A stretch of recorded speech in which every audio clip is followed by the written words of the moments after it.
Hello,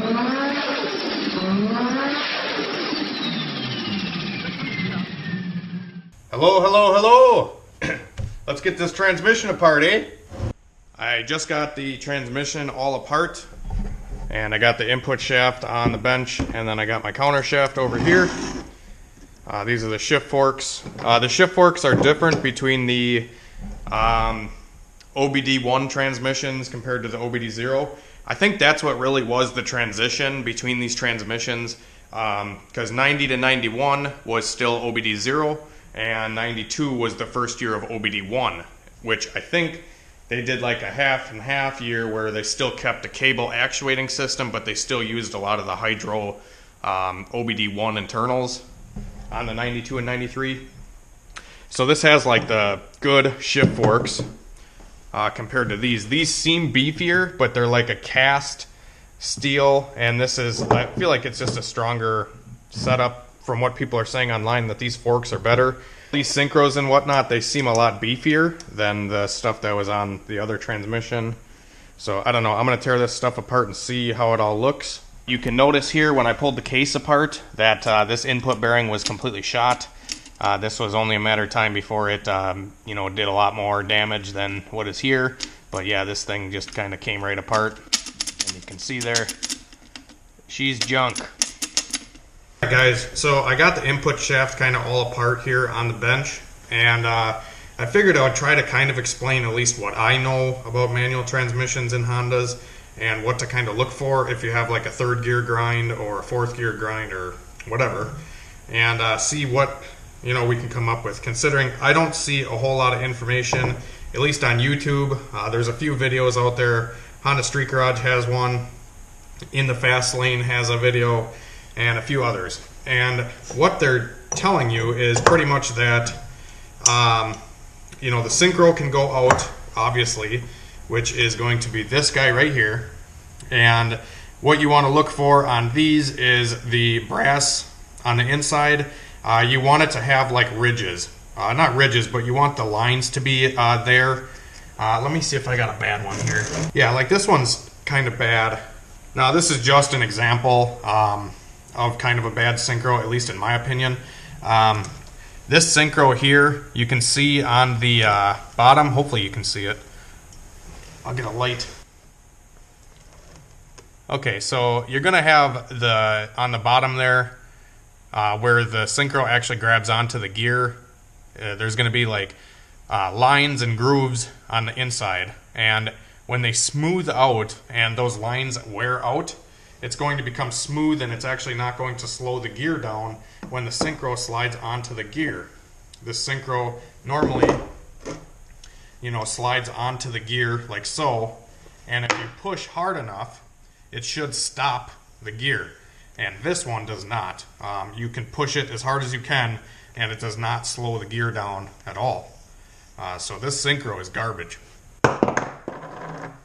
On the other hand, a good synchro is going to have those ridges, and you'll be able to feel the ridges with your fingernail, and you'll be able to tell, like, hey, this still has good ridges on it, and should slow the gear down when we put it on.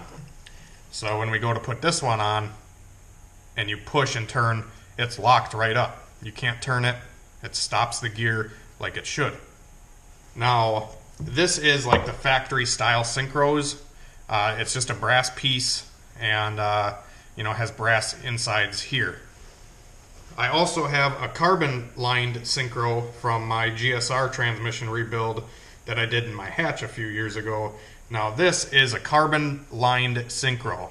It has carbon fiber or carbon something on the inside instead of brass. This actually grabs the gear a lot better than the brass does for fast shifting and high RPM. So yeah, this carbon line synchros are better for racing, but we're on a budget here, so we're just using what we got. The brass ones still work good. You just got to know how to drive, know how to shift the car smoothly, and you should have no issues if you still have good parts. Okay, so another thing that guys are telling me is that this face on the gear is going to be pitted or something. You want to make sure that this race here where the synchro sits onto right here, you want to make sure that that is nice and smooth and it's not pitted or discolored in any big form. So this gear seems good. And then another guy keeps telling me that the teeth, the engagement ring teeth. So like this is your slider right here.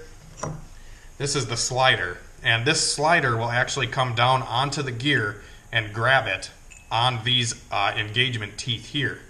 So when the slider comes down, it engages that gear, and that's what drives the gear. When you put it in third or fourth or whatever. Synchro goes onto here, and then the selector selects the synchro and then the gear, and that's how you engage the gear. Now, sometimes these gear selectors here will wear out if they get a bunch of material built up in here. They start to get, the edges are starting to get burred up or whatever. I've never actually bought new selector rings. I've always just filed them down. You can take a file and just run in between each individual spline here and clean them up. I can feel this one's very burred up. You can just kind of go around the outsides here and feel, and a lot of these are really burred up. So I'll probably end up taking a file and trying to clean these up as best as I can.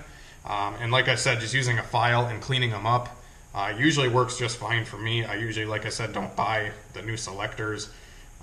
Maybe you should, maybe you shouldn't. That's up to you. And then this is another piece that guys replace. This is the hub that slides onto the shaft and engages the synchro, or stops the synchro, whatever. It sits in here like this. The synchro sits on there with the tabs aligned here. There's 3 of them. And, sometimes these wear out as well, which, again, I just take a file and clean them up as best as I can. You can buy a new one if you want, but I haven't really spent much money doing this, so I don't plan on it now. So, yeah, these gears look good, at least from my eyes. Sometimes these engagement teeth, on the ring here where the sleeve grabs it, like I said, they wear out, and guys say that can cause a grinding. I'm not sure, but I think as long as the teeth are more than halfway there and they still have a good point to them, I feel like it'll be okay. But I don't know, I could be wrong. But I'll find out. I'll throw it together, and then if it grinds, I'll pull it back out and show you that it didn't work. Now, the last thing that I like to look for now, that another guy is telling me quite a bit, and it makes sense, is there's a ring that goes around the synchro. Let me try to find a bad one here. Here we go. Okay, so there's a ring that goes around the synchro. This is called the engagement ring. And this kind of allows it to click into gear. I think it gives you that clicking feeling. Maybe not, I don't know. But like I said, this is the engagement ring. And this one is flattened out. If you can look right here.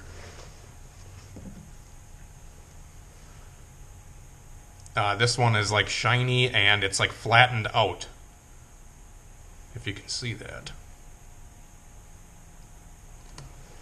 Now, that is supposedly a bad one, and I have a couple good ones here.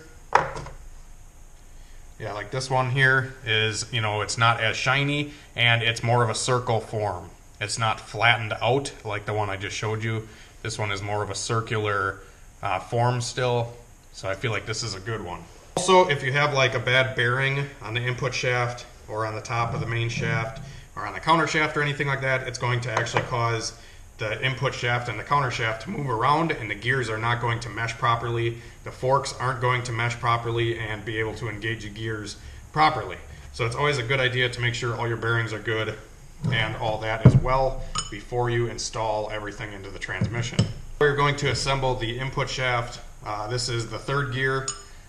Okay, so this is completely broken down now. This is the input shaft. It houses 1st gear, reverse gear, and then 2nd gear. And then 3rd gear is next. But first we have to install the needle bearing. You want to make sure that these are good and they spin. A lot of times if they go out, they just completely break and the needles fall out. So after the needle bearing, we're going to install 3rd gear, which sits right around that needle bearing there. And then we will install our 3rd gear synchronizer. Okay, so I think I'm going to use this guy. It seems to be in decent condition, and the ring is nice and circular. It's not flattened out at all. So I'm going to install that next. And it stops the gear just like it should. The ring is intact. Alright, so now we can put our selector on, which this guy goes, I actually had to look this up because this actually has slots on it that stop the collar here when you put it on. I'm going to go through and clean all this stuff up after I get off a camera here, but I'm just kind of showing you a general overview of how to assemble the input shaft. Okay, so there we go. Our slider is in our hub, and the slider here is going to actually engage the gears. And it's only going to go on one way, so we are going to install it onto the input shaft now. This can be a little bit tight. You got to push on it kind of hard to get it to seat down onto the input shaft, but once it's on, you're good. And then there's third gear. It's engaged. You can pull it up out of there for neutral, and then go back down for third. Yeah, like I said, sometimes when these have a bunch of burrs on them, it's going to be hard to engage the gears. You know, it's going to be a little notchy feeling. That's why filing this selector is definitely a good thing and can help you out. So yeah, there's third gear. Next, we're going to put fourth gear on. First, we're going to install the fourth gear synchronizer. Another thing to note here is on the back side of the synchro, you're going to get burrs along the edges here, and that's just from wear. What I do is I actually just take a wire wheel on my grinder, and I just kind of knock all the burrs off of the back side here, and that allows the synchro to actually go down onto the gear all the way like it should to stop the gear from moving. If you have a bunch of burrs on here, it's actually not going to allow the synchro to go down onto the gear all the way and stop the gear from spinning. So next, this is going to go onto here, lining the tabs up. There we go. And then our fourth gear goes on, just like so. We can engage fourth gear now with our selector, and then go down into third.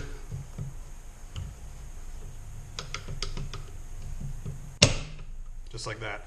Like I said, I gotta file the selector down. It seems kind of tough getting in and out of gear. But like I said, I'm gonna do that after I film this. So next, we are going to have another needle bearing, which sits inside of fourth gear, just like it did on third. And then we're going to have our spacer thing, which is just like a little hub piece like this. And this goes down onto here. And then you have another needle bearing that sits on top of that. Then you can install your fifth gear synchro, fifth gear hub, and then the fifth gear slider, which goes on top of there. The direction of the fifth gear slider does not matter. It does not have stoppers on it or anything. You just got to spin it until it fits onto the hub, just like that. And then this slides in and out, just like so. Next, there is another synchro that goes on the top side.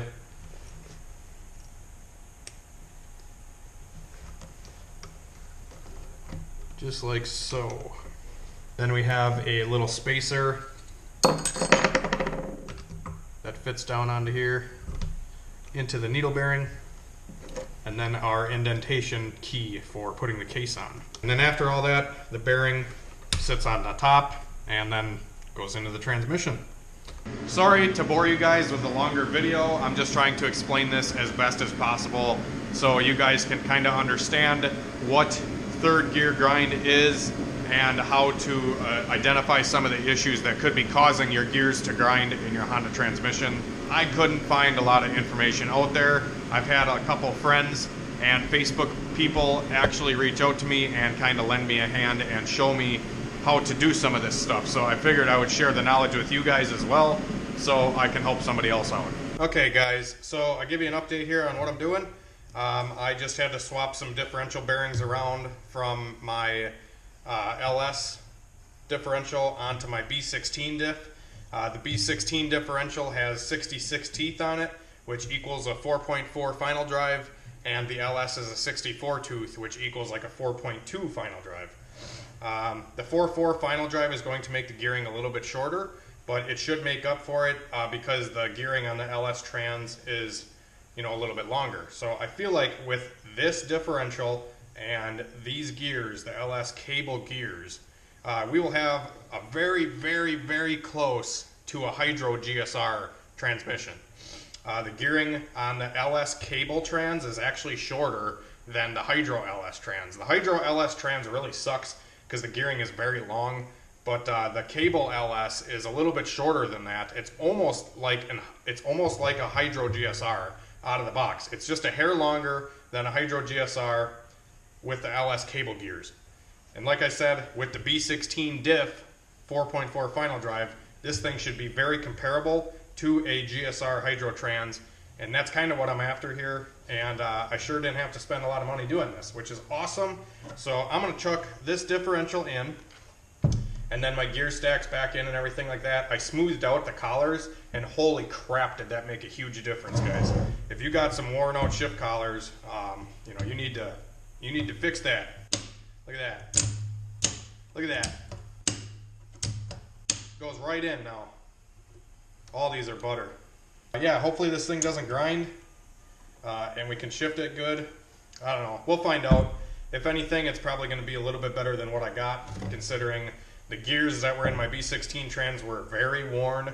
I didn't have barely any good parts in that thing, so this thing at least has a lot of really good parts. So I'm thinking this thing's going to shift a lot better than the trans that's in there currently, and we got the new linkage, so I'm hoping all this stuff kind of mixed together, this thing's going to be awesome. Okay, so I just got my B16 final drive installed, the 4.4, and although the counter shaft for the LS is the same tooth count as the B16, I'm pretty sure that the pitch of the gears is different. So I'm going to have to swap the counter shaft from the B16 as well, and just put all my LS gears onto this B16 counter shaft, because usually when you do a differential swap, you need to match the diff and the ring gear to the counter shaft that it came out of for it to all work. Alright guys, so I tried to swap the final drive to the 4.4 out of my B16 cable transmission, and it turns out that they do not interchange. I cannot use the counter shaft from the B16 either, because the splines on the counter shaft here are different. You can see on this one they're a lot thicker splines, and then on this one they're a lot thinner splines. This is the B16, and then this is the LS. So I can only use the LS with the LS diff and the LS gears and all that. Which sucks, because I really wanted to run the LS gears with the 4.4 final drive.